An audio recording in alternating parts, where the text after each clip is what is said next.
Halo semuanya, dan selamat datang kembali di seri panduan skenario kita. Nah, hari ini kita bakal ngebahas sesuatu yang, jujur aja, game changer banget buat gimana cara sebuah cerita itu dibangun. Kalau Anda seorang penulis, atau sekedar penasaran gimana sih karakter favorit Anda bisa kerasa begitu nyata dan hidup, nah, Anda ada di tempat yang pas. Kita bakal bongkar mekanika penceritaan nih. Ibarat mekanik yang lagi ngebedah mesin mobil balap, kita nggak cuma lihat bodi luarnya aja. Kita bakal intip langsung ke mesin rahasia yang bikin setiap plot itu jalan dan engaging banget. Jadi siapin catatannya ya, karena ini benar-benar sebuah masterclass buat ngebangun fondasi cerita yang solid. Oke, kita langsung masuk aja nih. Coba bayangin, Anda lagi duduk natap layar kosong, kursornya kedap-kedip, ide liar udah muter-muter di kepala. Tapi pertanyaannya, apa yang harus Anda lakuin pertama kali?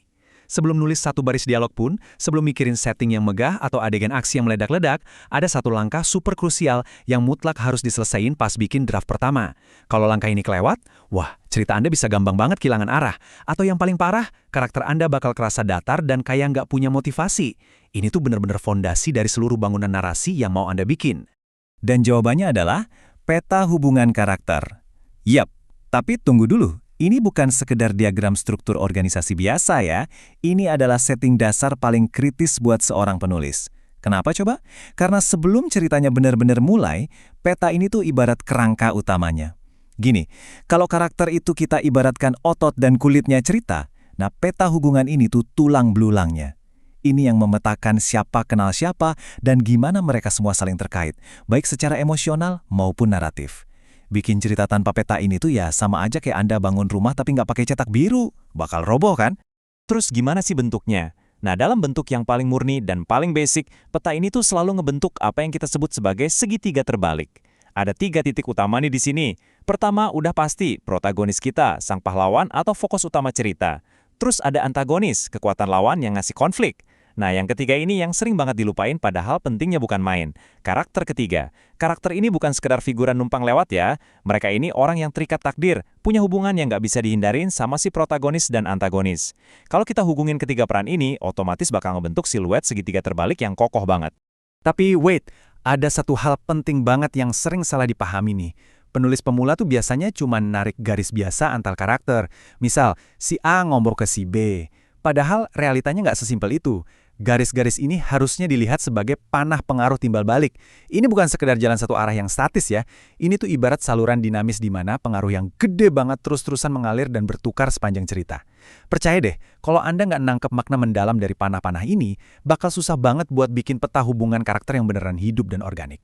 Nah, yang bikin struktur ini makin menarik adalah munculnya angka 6. Coba deh kalau Anda tarik panah bolak-balik di antara 3 karakter utama tadi, protagonis, antagonis, dan karakter ketiga, Anda bakal dapat persis 6 panah. 6! Dan 6 panah inilah yang nyiptain momentum buat keseluruhan plot Anda. Setiap panah ini mewakili interaksi, pressure, harapan, sampai konflik yang mengikat mereka. Nggak ada tuh ceritanya satu aksi di satu titik nggak nimbulin reaksi di titik lain. Semuanya saling nyetrum berkat 6 jalur pengaruh yang saling bersilangan ini. Kalau divisualisasikan, 6 panah yang muter sepanjang cerita ini tuh sebenarnya berfungsi sebagai 1. Roda gigi raksasa. Saya suka banget sama metafora ini. Ke-6 panah ini tuh punya fungsi penting buat ngasih energi vital yang dibutuhin tiap karakter. Nggak cuma ngasih dorongan di awal cerita, tapi juga terus memompa motivasi mereka sampai akhir.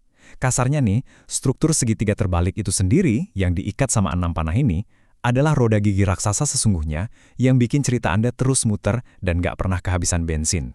Biar nggak cuma ngawang-ngawang di teori, kita bedah mahakarya yang udah pasti pada tahu deh.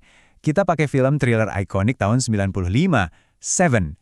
Kita bisa langsung masukin karakter-karakter legendaris ini ke dalam struktur segitiga terbalik kita tadi.